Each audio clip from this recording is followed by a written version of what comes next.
ইতিমধ্যেই অনেকেই ভোটের কথা বলেই ফেলেছেন।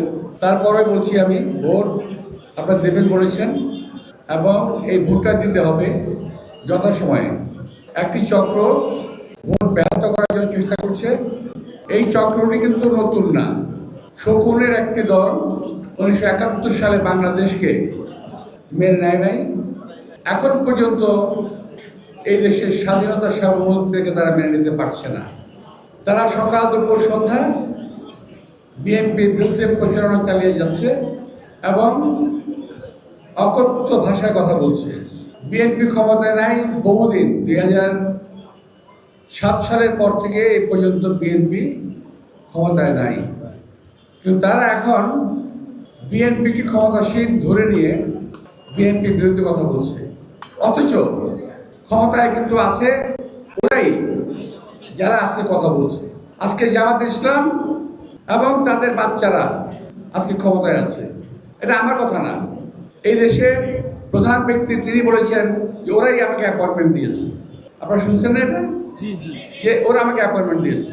দর্শক, আমি এটা বলতে চাচ্ছি যে এখন ওরা ক্ষমতায় থেকে এবং প্রশাসনের প্রতিটি জায়গায় প্রশাসনে যারা নাকি এই নির্বাচনের ভাগ্য নিয়ন্ত্রণ করবে, নির্বাচনের জনগণ ভোট দেবে, সেই ভোটের ফলাফল তারা ঘুরিয়ে দিতে পারে। আমি মারাত্মকভাবে এই নির্বাচনে একটি কারচুপির আশঙ্কা করছি। আমি যে দেখতে পাচ্ছি দিব্যচক্ষে যে ওদের প্রশাসনের বিভিন্ন জায়গায় আওয়ামী লীগের লোকেরা বসে আছে, জামাতের লোকেরা বসে আছে এবং বিশেষ কিছু মহলের লোকেরা বসে আছে যারা বিএনপিকে পছন্দ করে না। বিএনপি পছন্দ না করার কারণ হলো বিএনপি হলো একটি জাতীয়বাদী দল যা শহীদ রাষ্ট্রপতি জিয়া রহমান দ্বারা প্রতিষ্ঠিত। শহীদ জিয়া রহমান স্বাধীনতা ঘোষণা দিয়েছিলেন, এগুলো তাদের সহ্য হয় না। আওয়ামী লীগ সহ্য হতো না, জিয়া রহমান স্বাধীনতা ঘোষণা দিয়েছেন এই কথা আওয়ামী লীগ মানতে পারতো না। এখন যারা আছে তারা স্বাধীনতা ঘোষণা দিয়েছে জিয়া রহমান, এটাও তারা মানতে চায় না, কারণ তারা ভাবতে চায় যে এদের স্বাধীন না। বিভিন্ন প্রক্রিয়ার মাধ্যমে আমাদের স্বাধীনতা সার্বভৌমত্বকে হরণ করার প্রক্রিয়া চলছে। কিছু কিছু দল ক্ষমতায় যাওয়ার লোভে বিদেশিদের সঙ্গে চুক্তি করেছে, যারা আমাদের সঙ্গে যায় না, অর্থাৎ ইসলামের সঙ্গে, মুসলমানদের সঙ্গে তারা কখনো যায় না।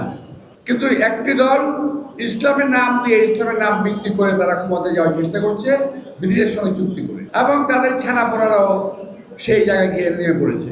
আপনারা খেয়াল করে দেখবেন তাদের যে মুখের ভাষা, কদর্য ভাষা, যে ভাষা আমরা ব্যবহার করতে পারি না, আমরা কখনো করি নাই। আমার এত বছরের রাজনৈতিক জীবনে এই ধরনের ভাষা আমি কখনো শুনি নাই। প্রতিপক্ষকে তো আক্রমণ করতেই হবে, কিন্তু সে আক্রমণের ভাষাটা হওয়া উচিত সংযত এবং সত্য ভাষণ।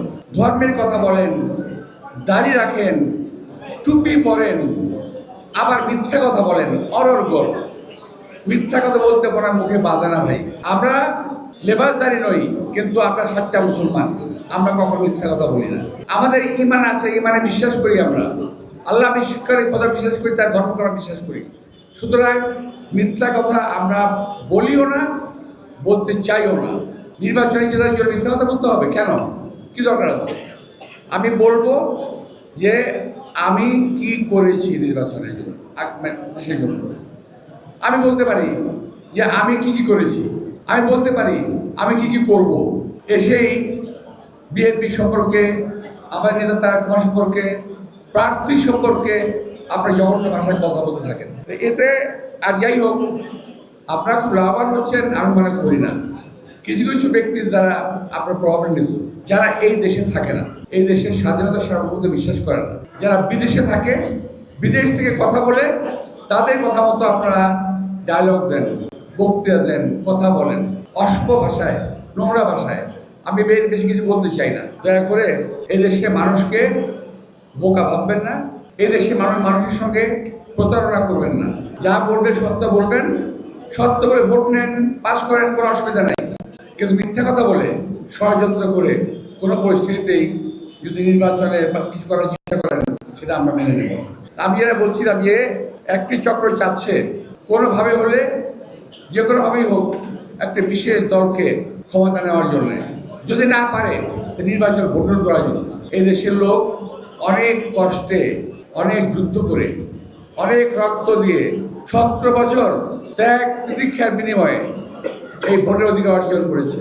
আমি আশা করছি এই ভোটের অধিকার আপনারা প্রয়োগ করবেন 12 তারিখে যথারীতি। কোনো ষড়যন্ত্রকারীদেরকে আপনারা প্রশ্রয় দেবেন না। ভোট দিয়ে ভোটিং সেন্টারে আমাদেরকে দাঁড়িয়ে থাকতে হবে রেজাল্ট না নেওয়া পর্যন্ত। আমরা 17 বছর অপেক্ষা করেছি, আমরা কয়েকটা ঘন্টা অপেক্ষা করবো ওখানে।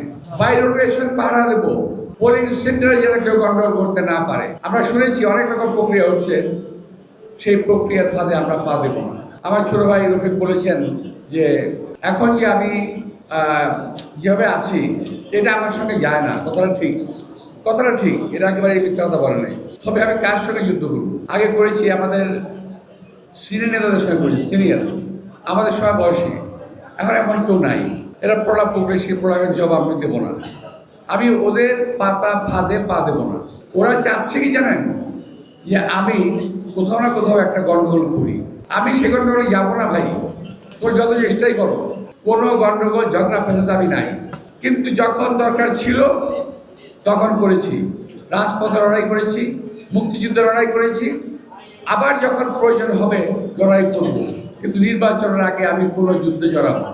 আমার কথা খুব পরিষ্কার। দরকার নির্বাচনের পরে যুদ্ধে যাব। আজকে আমি ভোটের জন্য আসছি। আপনাদের এখানে সর্বমোট 300 ভোট আছে, তাই না? যাই এখানে আমার অ্যাপার্টমেন্টে ভোট আছে 300। আমি আপনাদের ভোটটা কামনা করব। আমি কামনা করব এই অ্যাপার্টমেন্টের বাইরে যারা মার্কেট দোকানদার আছেন আমার ভাইয়েরা, আমি আপনাদের সঙ্গে ছিলাম, আপনাদের পাশে ছিলাম, আছি এবং থাকবো ইনশাল্লাহ। আপনাদের কাছে আমি একটা দাবি করব যে আপনারা আপনাদের আত্মীয় স্বজন, বন্ধু বান্ধব যে যেখানে আছে, এই এলাকায় থাকে, তাদেরকে আপনাকে অনুরোধ করবেন যেন তারা আমাকে ধানের শেষে একটি ভোট দেয়।